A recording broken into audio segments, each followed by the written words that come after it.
नमस्कार दोस्तों, आपका स्वागत है हमारे चैनल पर। आज मैं आपको करवा चौथ व्रत की कथा सुनाऊंगी। आइए कथा सुनते हैं। करवा चौथ व्रत कथा। एक साहूकार के 7 पुत्र और एक पुत्री थी।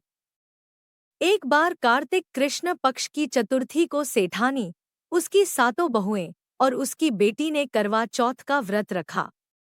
रात के समय जब साहूकार के सभी बेटे भोजन करने के लिए बैठे तो उन्होंने अपनी प्रिय बहन को भोजन कर लेने के लिए कहा।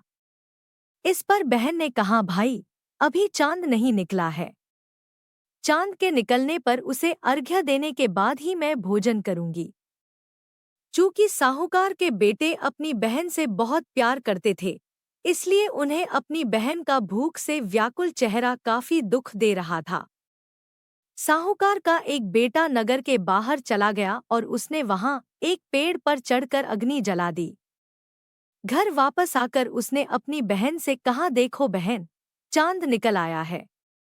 अब तुम अर्घ्य देकर भोजन ग्रहण करो। साहूकार की बेटी ने अपनी भाभियों से कहा कि चांद निकल आया है, तुम सब भी अर्घ्य देकर भोजन कर लो।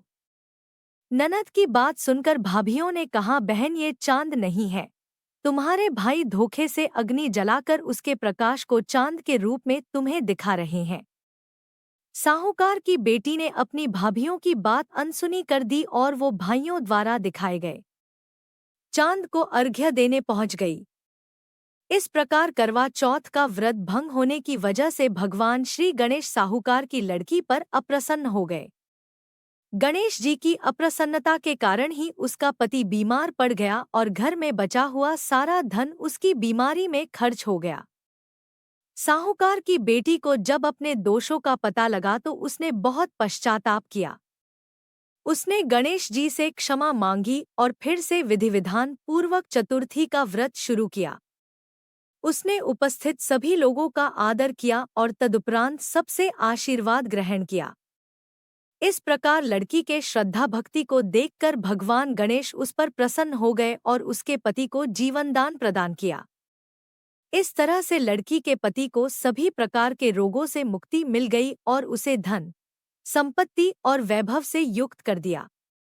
बोलो करवा चौथ माता की जय।